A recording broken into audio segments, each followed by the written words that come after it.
Paz e graça. Amém. Hoje é ceia, Santa Ceia. Hoje nós vamos lembrar tudo que Jesus fez por nós. Então eu resolvi começar hoje fazendo como se fosse um cenário da crucificação de Jesus. Quem estava lá? Qual foi a atitude dessas pessoas que estavam lá? E depois eu vou falar sobre um personagem muito especial.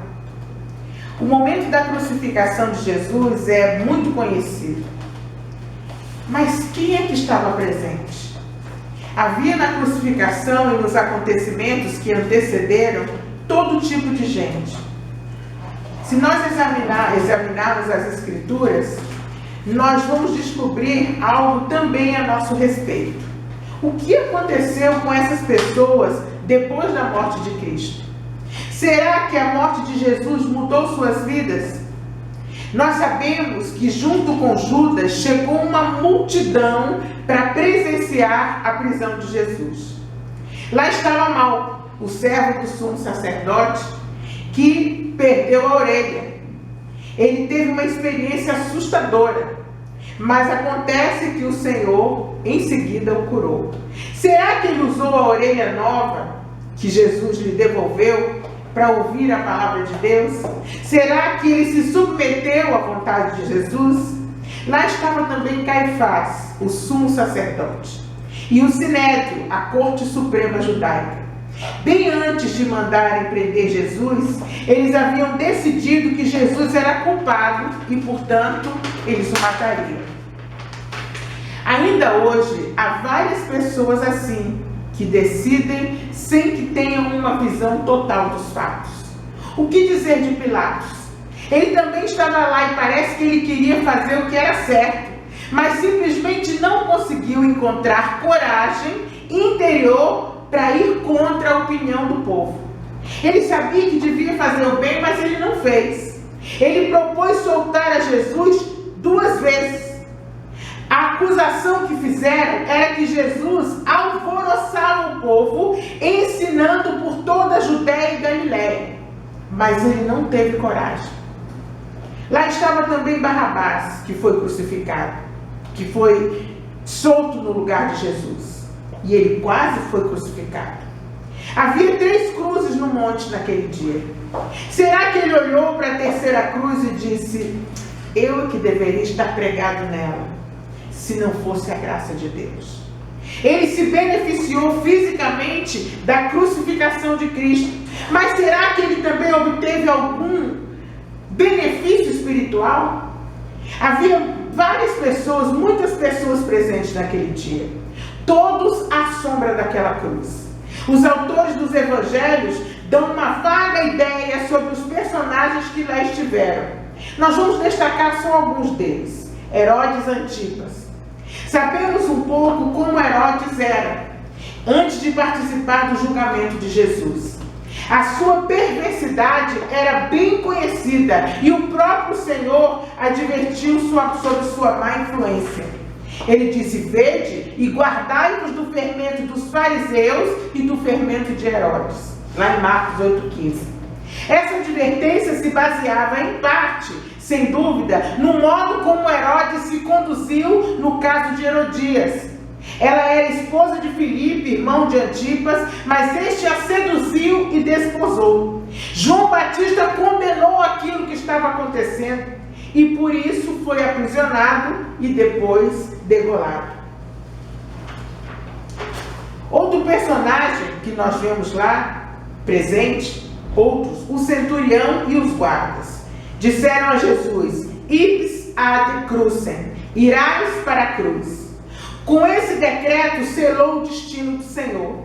Ele, como milhares antes e depois dele, dirigia-se ao lugar da caveira, escoltado por um quaterno, um grupo de 4 soldados romanos. À medida que as coisas foram acontecendo no Calvário, podiam-se ver 2 outras cenas completamente opostas. Os guardas lançando sortes de um lado e o centurião confessando do outro. Segundo a tradição, os guardas ficavam com os pertences do condenado. Jesus disse: as raposas têm seus covis, As aves do céu têm seus ninhos, mas o Filho do Homem não tem onde reclinar a cabeça. Com certeza, aqueles soldados apostariam com alegria sobre qualquer coisa de valor que Jesus tivesse. Acerca dele se disse: lançadores de sorte, tão próximos do madeiro, mas tão distantes do sangue, tão perto da cruz, mas tão longe de Cristo. Mas havia também o centurião. Naquele dia, o centurião ouviu o Salvador oferecer perdão à multidão e a um ladrão. Ele ouviu tomando providências para que a sua mãe não ficasse desamparada. Ele ouviu o brado de vitória e a oração de fé no Pai. E diga o que disser sobre o centurião, nada daquilo que presenciou foi perdido. Ele viu Jesus morrer, ouviu o grito de vitória, sentiu o chão tremer, ficou espantado com a negridão que havia tomado lugar do sol ao meio-dia, no pino do meio-dia. Para o centurião, a prova era absoluta, a conclusão era óbvia, não havia dúvidas. Verdadeiramente este homem era o Filho de Deus. Ele disse em Marcos 15:39. É na cruz que nós vemos o grau de amor que Deus tem pela humanidade. Até mesmo por um velho centurião. E até por você e por mim. Como podemos nos distanciar da cruz? Como podemos deixar de confessar, junto com o centurião, que ele verdadeiramente é o Filho de Deus? Lá também estavam os ladrões nas cruzes. Os dois ladrões eram o extremo oposto em caráter daquele que se achava no meio deles. Eram ladrões, roubadores e roubavam das pessoas para enriquecer. Jesus, ao contrário, se fez pobre por amor de nós. Aqueles homens eram homicidas e tiravam a vida das pessoas. Jesus, ao contrário, morreu na cruz para que nós tivéssemos vida. Eram malfeitores, ao passo que Jesus andou por toda parte fazendo o bem. Eles eram transgressores ou fora da lei, sem se preocupar com a lei dos homens ou a lei de Deus. Mas Jesus guardava a lei de Deus à risca e mostrava consistentemente em sua vida e em seu ensino respeito por toda a lei instituída. Um dos ladrões permanece impenitente na presença da cruz e insultava o Salvador. A resposta de esperança após a morte que o Senhor deu ao ladrão tem sido muitas vezes mal interpretada e usada para dar uma falsa esperança àqueles que desejam passar a sua vida fazendo o que bem quiserem, sem obedecer àquilo que está escrito no Novo Testamento. Esse mau uso comum toma como pressuposto que o ladrão penitente não foi batizado com o batismo de João, e desconsidera o fato de que aquele ladrão viveu e morreu sob a velha aliança. Cristo, com sua morte na cruz, ele iniciou uma nova aliança. Ele encerrou o Antigo Testamento e deu início ao Novo Testamento. A nova aliança na qual ele nos apresenta uma esperança de irmos viver com ele para sempre. Se quisermos estar com o Senhor no paraíso, devemos ser batizados em Cristo. Gálatas 3:27. Habitar nele e morrer nele. 1 Tessalonicenses 4:16 e 17. Lá também estavam as mulheres. Essas mulheres galileias eram amigas de Jesus, ajudavam como podiam. Em Lucas 8:3 e Marcos 15:41 diz exatamente isso. A compaixão, o amor e a dedicação delas e por seu ministério e agora na sua morte não pode ser esquecido. Salomé, mãe de Tiago e de João, encontrava-se aos pés da cruz. Maria Madalena estava lá. Ela já tinha conhecido a desgraça de ser possuída por 7 demônios, mas depois que Jesus os expulsou, ela estava ali aos pés de Jesus. Maria era uma nova mulher. O amor dele havia resgatado, e o amor constante dela por ele jamais se esvaiu, jamais diminuiu. Mesmo na cruz, quando as pessoas diziam que ele tinha fracassado e era um blasfemador, ela continuou a amá-lo. Maria, sua mãe, também estava lá sob a cruz. E é possível que ela tenha lembrado daquele dia em que ela e José estavam levando Jesus ao templo para ser apresentado a Deus. Um velho saiu da multidão naquela ocasião e profetizou para aquele recém-nascido e disse que ele seria um líder de homens, um rei de nações. Depois ele disse a Maria diretamente: também uma espada transpassará a tua própria alma. E na cruz cumpriu-se aquela profecia. Ela deve ter lembrado como é que Jesus, tão novinho ainda, deixou perplexos os mestres em Jerusalém com seu conhecimento. E ela deve ter recordado quando ele lhes dizia: mulher, cumpria estar na casa de meu pai. Ali começava a separação. Maria sabia que tudo seria diferente no futuro. E nem sempre ela entendia, mas ela guardava a informação no coração e considerava. E lá na cruz, aquele quebra-cabeças começou a fazer sentido na cabeça de Maria, quando aquela espada transpassou a alma dela de dor. Uma coisa, irmãos, é ficar ao lado de Jesus na hora da vitória, quando ele curava, levantava morto, quando ele libertava as pessoas dos espíritos imundos. Outra coisa é quando ele está lá pendurado na cruz e no madeiro. Lá também havia zombadores. Ao pé da cruz estavam zombadores.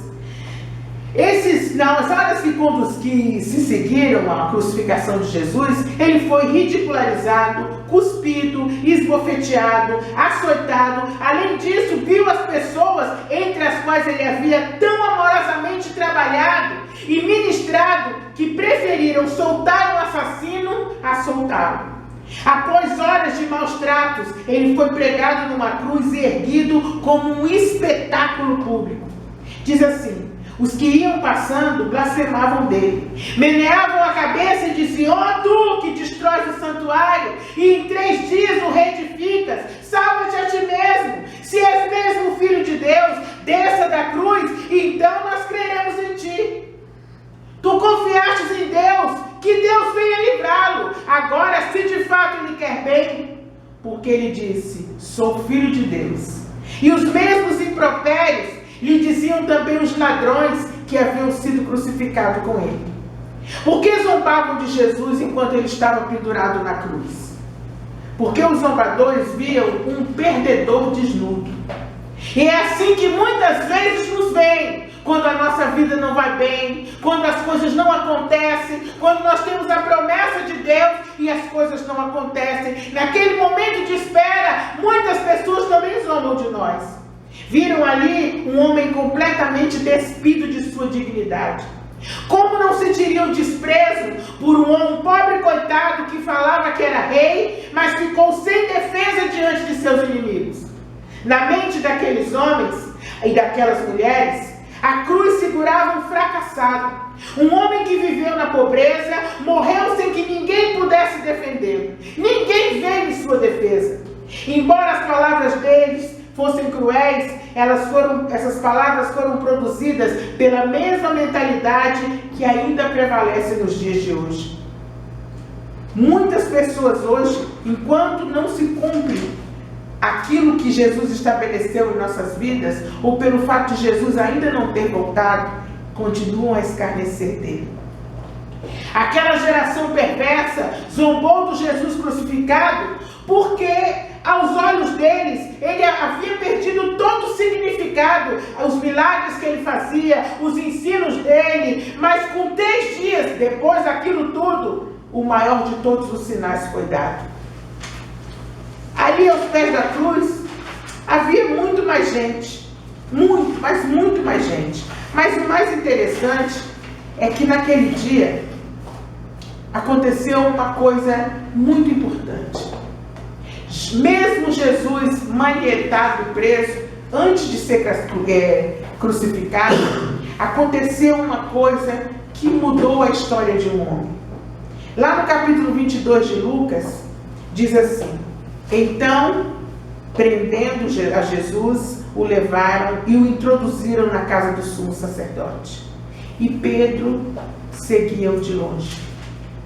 E tendo eles acendido fogo no meio do pátio, e havendo-se sentado à roda, sentou-se Pedro entre eles. Uma criada, vendo-o sentado ao lume, fixou os olhos nele e disse: esse homem também estava com ele. Mas Pedro negou, dizendo: mulher, eu não o conheço. Daí a pouco, outro o viu e disse: tu também és um deles. Mas Pedro disse: homem, eu não sou. E tendo passado quase uma hora, uma outra pessoa afirmava, dizendo: certamente tu também estavas com ele, porque tu és galileu. E Pedro respondeu: homem, eu não sei o que dizes. E imediatamente, estando ele ainda a falar, Pedro ouviu cantar o galo. Virando-se o Senhor, olhou para Pedro, e Pedro lembrou-se da palavra do Senhor, como lhe havia dito: hoje, antes que o galo cante, 3 vezes me negarás. E havendo saído, Pedro chorou amargamente. Jesus foi preso no Getsêmani e foi levado à casa do sumo sacerdote. No pátio da casa do sumo sacerdote aconteceram fatos horríveis na vida de Pedro. Pouco antes, quando chegaram para prender a Jesus, ele havia cortado a orelha de Malco, como nós acabamos de dizer.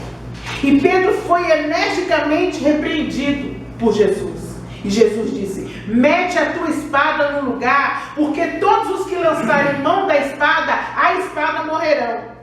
Preso o mestre, Pedro estava desencorajado. Quando Jesus foi preso, Pedro, que era o mais afoito, o que mais perguntava, o que mais se mexia, ele começou então na vida de Pedro um caminho de queda. Quando ele viu Jesus preso, ele deixou-se levar pelas aparências. Muitas vezes nós nos deixamos levar pelas aparências, pelas circunstâncias. Apesar de Jesus ter dito que seria morto e que ressuscitaria, eu estou lendo de novo, acabei de ler os 4 evangelhos de novo, e Jesus fala 3, 4, às vezes 5 vezes: eu vou morrer, mas eu vou ressuscitar. O Filho do Homem será morto, o Filho do Homem será entregue. Mas parece que eles não entendiam, assim como nós hoje, muitas vezes não entendemos. Deus fala conosco: olha, vocês vão ter aflições. Olha, nem tudo na vida de vocês será um caminho de flores. Vocês vão passar por problemas. Todas as coisas contribuem juntamente para o bem daqueles que amam a Deus e que por Ele são chamados. Mas muitas vezes nós não damos ouvidos, então nos desesperamos. E apesar de Jesus ter dito para eles: eu vou morrer e vou ressuscitar, Pedro se desencorajou quando viu Jesus preso. E você? Apesar de Jesus ter dito que você vai vencer, que vai te dar vitória, a palavra de Deus diz para nós somos mais do que vencedores em Cristo Jesus. Apesar dele dizer que estará conosco todos os dias, as circunstâncias têm te desencorajado. Aos seus olhos, parece que Jesus está preso, manietado, de modo que nada pode fazer por você. Será que você pensa que as portas desse mundo podem deter a Jesus quando ele tiver que agir em seu favor? E o versículo 44 diz assim: prendei-o e levai-o com segurança. Que ingenuidade! Como se fosse possível alguém ou algo deter a Jesus. A Bíblia diz: agindo eu, quem impedirá? Quem impedirá? Não há nada que possa impedir o agir de Deus em nossas vidas. E Pedro julgou pelas aparências. Às vezes, aos nossos olhos, nós temos a impressão de que as coisas estão fora do controle de Deus. Como saem do nosso controle, então nós achamos que estão também fora do controle de Deus. E aparentemente sem solução. E a gente às vezes meneia a cabeça e diz: não tem jeito. E Pedro julgou pelas aparências que tudo estava acabado, porque Jesus estava sendo levado preso. E como disse no versículo 23, levai-o com segurança. Ou seja, ele estava cercado de tantos guardas e preso, que dali não tinha mais jeito. Então tem início na vida de Pedro uma descida espiritual. E foram 3 degraus que Pedro desceu. O primeiro degrau que Pedro desceu em sua vida espiritual, em direção à queda, está lá no versículo 54. Diz assim: e Pedro seguia-o de longe. Como é que eu e você temos seguido a Jesus? De perto ou de longe? Quem segue a Jesus de longe não tem compromisso com Ele, não se envolve. Quem segue a Jesus de longe caminha por conta própria e, portanto, está sujeito anda com as intempéries da vida, anda com insegurança e muitas vezes toma o caminho errado. Você está longe. Pedro seguia de longe porque teve medo de testificar, medo de declarar-se abertamente ligado ao Senhor Jesus, medo de perder posição, de perder prestígio, de perder respeito e de ser preso como Jesus foi. E você?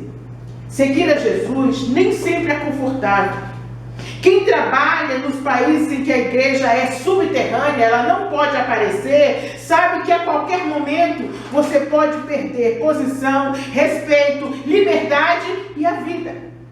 Nós vivemos num país livre e aqui nós podemos andar abertamente com a Bíblia debaixo do braço, falar abertamente a quem nós quisermos, mas há lugares em que as coisas não são assim. Você está preparado ou prefere seguir a Jesus de longe? O que você vai fazer quando vier a perseguição à igreja? E quando alguém disser, ele ou ela é um deles. Eu os vi naquela igreja. Um dia eu estava passando e vi aquela pessoa entrando naquela igrejinha. Eu ouvi a voz dela cantando. Eu ouvi ela dizendo isso. Eu a vi com a Bíblia na mão. O que é que você vai dizer? Você vai olhar para as circunstâncias e vai se desesperar? Não podemos seguir a Jesus de longe, porque longe de Jesus está o medo, a insegurança, a tristeza, a dor, a solidão e a morte. Essas coisas estão tão longe de Jesus, assim como Pedro estava naquela hora longe. Nós temos que segui-lo de perto.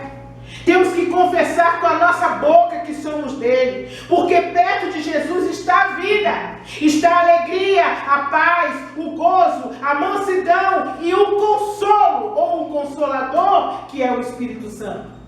O segundo degrau que Pedro desceu em direção à queda está no mesmo versículo. E diz que Pedro estava dentro do pátio do sumo sacerdote, assentado com os servidores, aquentando-se ao lume. Eu fico imaginando que era uma noite que estava fria. E Pedro sentou perto da fogueira para sentir aquele calor e para aproveitar aquele calor. Pedro procurou companhias inconvenientes. Então Pedro sentou-se no meio deles. O Salmo 1 diz assim: bem-aventurado o varão que não anda segundo o conselho dos ímpios, nem se detém no caminho dos pecadores.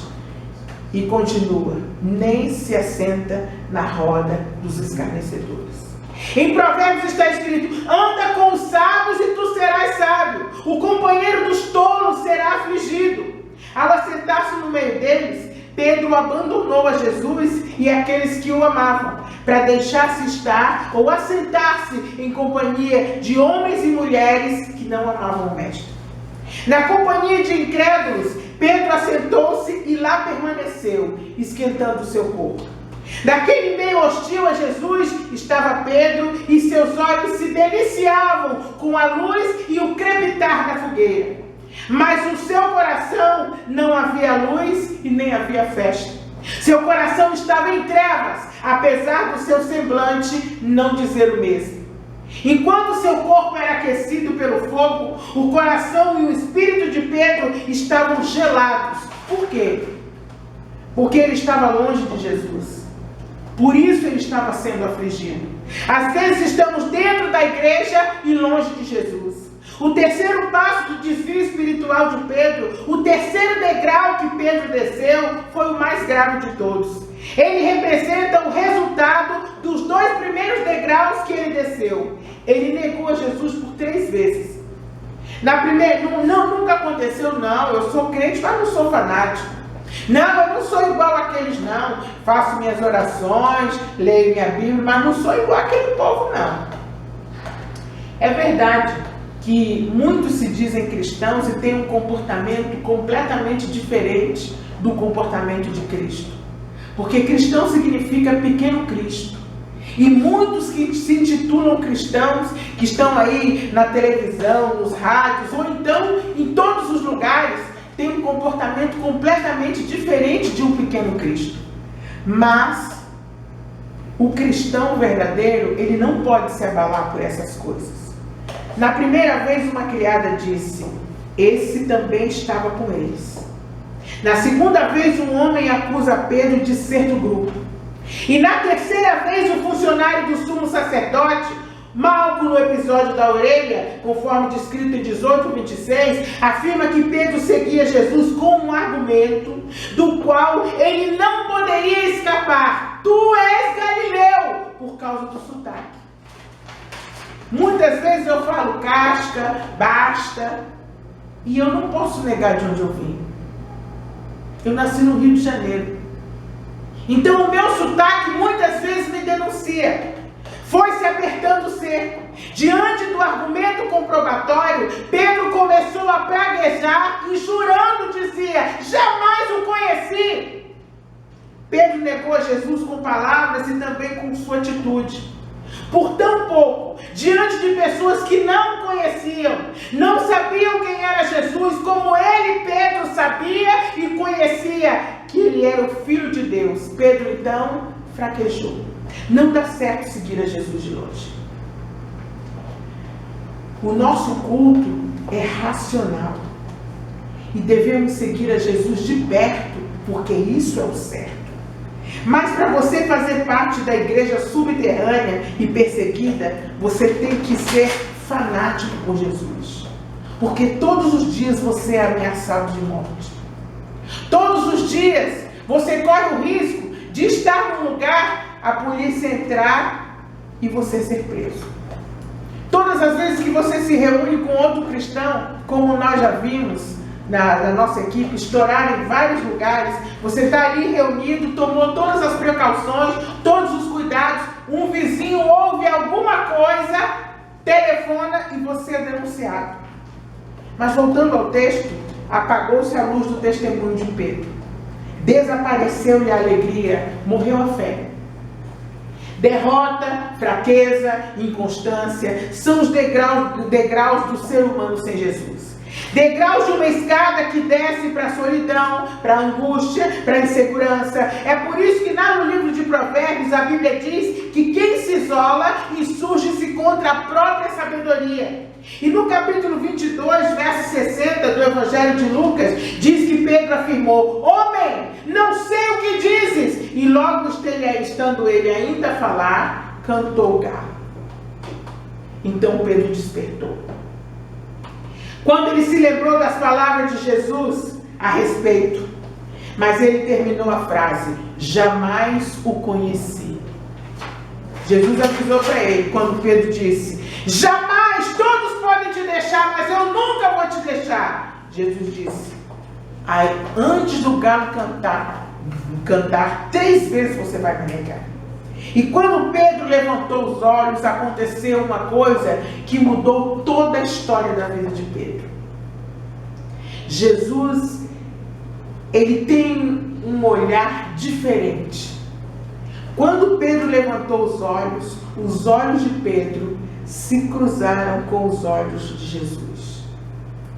E a palavra diz que os olhos de Pedro se fixaram nos olhos de Jesus.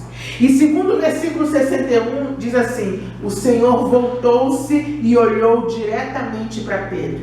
Então Pedro se lembrou da palavra que o Senhor lhe tinha dito, antes que o galo cante hoje, você me negará 3 vezes. E saindo dali, Pedro chorou amargamente. Ele chorou amargamente porque naquele olhar, ele não viu acusação, ele não viu peso algum, ele viu misericórdia. Era ele, Pedro, que vira Jesus fazer tantos milagres, que jurara que nem a morte o separaria de Jesus. Ele viu misericórdia, viu compaixão compaixão e viu ternura nos olhos de Jesus. Os olhos de Jesus diziam para Pedro: filho, o que é que tu fazes aí, meu filho? Eu te amo, sai daí, filho. Volta para mim. E nessa hora, Pedro sentiu o olhar de Jesus penetrar em seu coração e devassar a sua alma. É assim que acontece. Jesus está olhando para mim e para você hoje com misericórdia. E o olhar dele devassa a nossa alma. Ele sabe todas as coisas. O olhar de Jesus golpeou o espírito de Pedro, como se toda a sua mentira ficasse exposta para toda aquela gente, aos olhos de todos, quando na verdade isso não aconteceu. Mas dentro dele, a dor era tão grande que ele saiu para chorar amargamente. Então Pedro, envergonhado, caiu em si e chorou amargamente, dolorosamente, desgostosamente, penosamente naquela noite. Hoje, Jesus está falando para mim e para você. Muitas vezes, quem pensa em desistir, quem tem se sentido tentado, desanimado, fraco, ele está dizendo: meu filho, minha filha, eu te amo.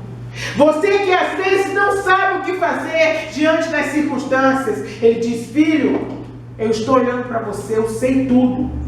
Pedro foi surpreendido no erro pelo olhar terno de Jesus, que lhe falava com os olhos, com amor. Que fazes aí, Pedro? Aí não é o seu lugar.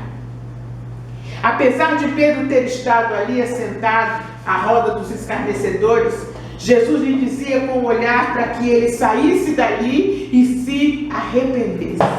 Sai daí, filho, ou a sua luz se apagará. Tu foste feito para brilhar. Eu te amo, tu és meu filho, Pedro. Eu serei pendurado no madeiro em breve por amor a ti. O que é que tu fazes aí, Pedro? Depois disso, Pedro saiu dali. E iluminado pelo olhar de Jesus, porque o olhar de Jesus, ele nos incendeia a alma. Ele renova o espírito. Ele transforma. Iluminado pelo olhar de Jesus, Pedro começou o seu caminho de volta.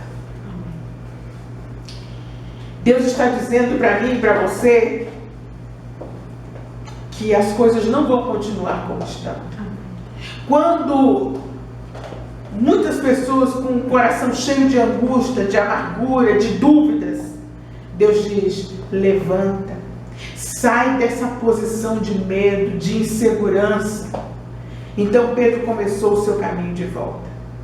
Deus quer que eu e você voltemos a ser como antes, ou melhor, que nós subamos mais um degrau. Aquela pessoa disposta, esperançosa, quando Deus te salvou, quando você conheceu a Jesus.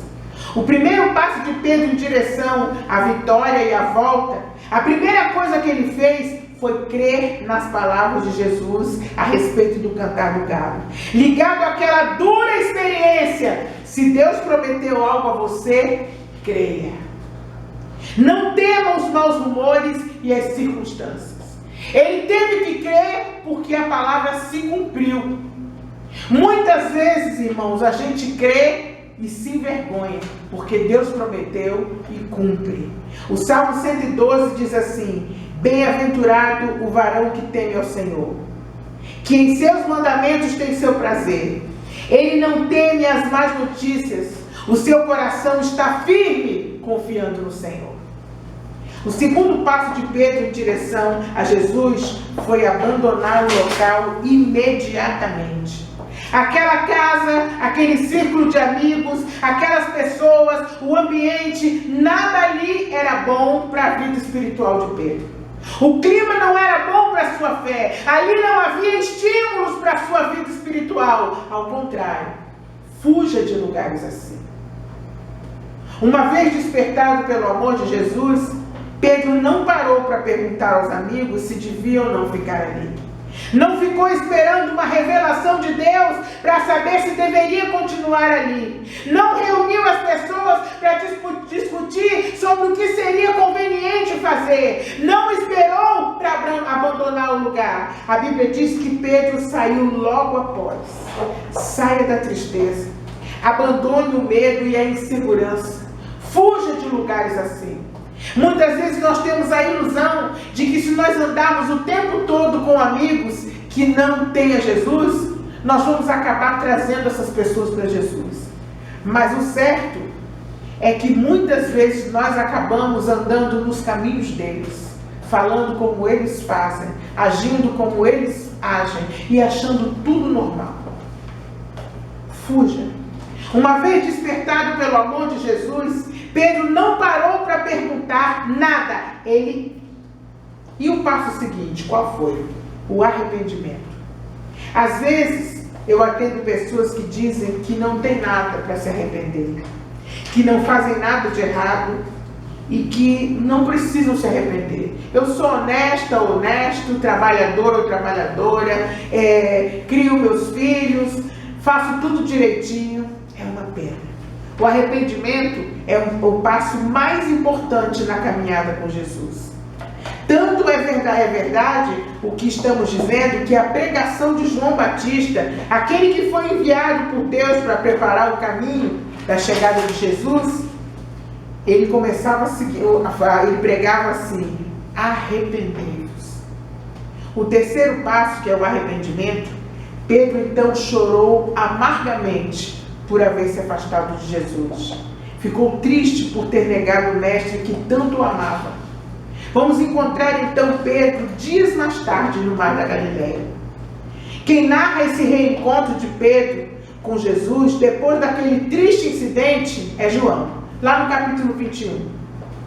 Jesus apareceu aos discípulos pela terceira vez, após ter sido morto e ter ressurgido dos mortos. Jesus então perguntou a Pedro pela primeira vez: Pedro, tu me amas? Pedro respondeu: sim, Senhor. Tu sabes que te amo, como todo bom sanguíneo. O sanguíneo primeiro fala, depois pensa.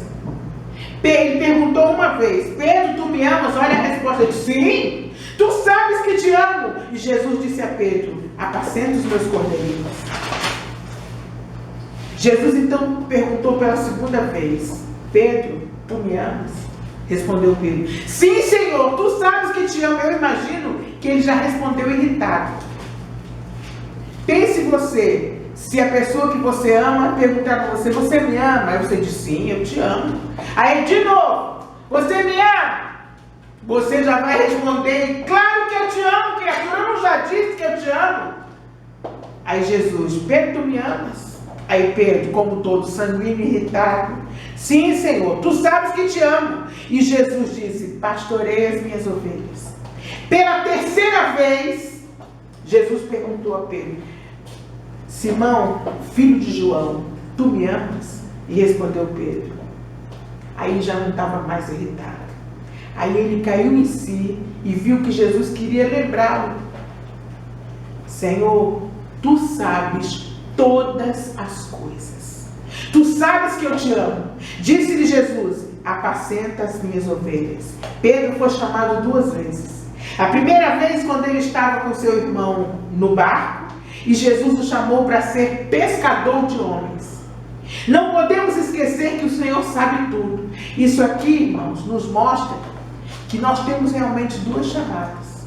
Na primeira chamada, nós nos unimos a um grupo, nós frequentamos uma igreja, mas tem uma segunda chamada que é para o ministério. Não podemos esquecer que Ele sabe tudo. O mundo e muitas pessoas podem até nos enganar, mas o Senhor Jesus nos procura hoje, com um olhar firme, mas cheio de amor, e diz: renova a aliança comigo. Tenha esperança. Eu estou trabalhando em teu favor. Não podemos esquecer do que está escrito em João 21:17. Jesus sabe tudo. Ele sabe como você se sente. Ele sabe que você às vezes se sente cansado. Ele sabe de tudo que você precisa. Deus quer fazer com você o que Ele fez com Pedro. Não importa o seu passado. Não importa se você até andou com Ele e depois você titubeou. Não importa, Ele quer te chamar uma segunda vez. Mas a chamada da segunda vez é para um ministério, para fazer de você uma rocha. E em Atos 2, Atos dos Apóstolos, capítulo 2, nós reencontramos Pedro, e a vida de Pedro nunca mais foi a mesma depois daquela segunda chamada. Sabe por quê, irmãos? O diabo às vezes acusa. Ai, você se converteu, mas aí pisou na bola, andou por ali, andou por aqui, andou por ali. Pedro também. E quando Jesus chamou pela segunda vez, Jesus chamou para um ministério: apacenta minhas ovelhas. Imagina um homem que acabou de negar Jesus, arrasado, diz a palavra que tinha voltado à profissão de pescador, pensando que nunca mais ia fazer nada. Jesus era coisa do passado. Ali de cabeça baixa, Jesus diz: Pedro, quer ser pastor, meu filho? Volta para mim. Eu vou fazer de você um pastor. Cuida das minhas ovelhas. Imagina. E Pedro, em Atos 2, ele pregou no dia de Pentecostes. E ele foi usado para curar um coxo. Em Atos 5 está escrito que os enfermos se deitavam na rua para que a sombra de Pedro se projetasse neles e eles fossem curados. Irmãos, muitas vezes a glória da segunda casa é maior do que a da primeira. Você pode ter andado por ali e por aqui, mas Deus agora está chamando você para um ministério. Pedro foi liberto do cárcere por um anjo, foi usado para curar o paralítico, foi usado para ressuscitar Dorcas, foi crucificado de cabeça para baixo, porque ele se sentiu indigno de morrer da mesma forma que Jesus morreu. Ele sabe tudo. Ele está olhando para mim e para você hoje, agora, e está dizendo: faz uma aliança nova comigo, meu filho, minha filha. Eu sei que você está desanimado, cansado, mas eu também sei que você está insatisfeito em viver assim. Eu te amo. Hoje o Senhor nos chama. Ele tem novidade de vida para nós. Ele quer nos levantar, não mais para andar seguindo e apenas bebendo as palavras dele, mas ele quer nos levantar para que nós tenhamos um ministério. Nunca mais você vai se sentir parado ou andando em círculos. Ele te chama hoje para te levantar e para erguer a tua cabeça, porque ele vai agir. Ouça a voz dele. Ele vai te dar certeza e segurança. Aquele Pedro que tinha medo de ser preso, de perder prestígio, esse mesmo Pedro, para ele sair da prisão, o anjo teve que sacudir, porque ele dormia, pouco importava. Que nós possamos meditar a respeito disso. Que o Senhor possa verdadeiramente lançar esse olhar sobre nós. Que nós estejamos atentos, para que o olhar dele se cruze com o nosso. Porque não adianta ele olhar para nós e nós estarmos olhando para outro lado. Que o olhar dele se cruze com o nosso olhar. Que nós estejamos atentos a isso, para que a nossa vida mude completamente como mudou a vida de Pedro. Deus hoje nos chama para um ministério, nos chama para sermos colunas da casa do Pai, nos chama para estarmos de pé na presença dEle, para caminharmos por Ele, com Ele. Os dias estão acabando e Ele precisa de guerreiros. Nós precisamos estar de pé porque somos guerreiros dos últimos dias. Que o Senhor nos levante, nos encha de fé e nos ajude a caminhar bem pertinho dEle. Em nome de Jesus. Jesus querido, muito obrigada, Senhor. Obrigada por tudo que Tu fazes por nós, Senhor. Obrigada pelo Teu sacrifício na cruz que nós vamos lembrar hoje, Senhor. Vamos lembrar a Tua morte, a Tua ressurreição, Senhor, e fazer conforme o Senhor pediu. Fazer isso em memória de mim. Amém.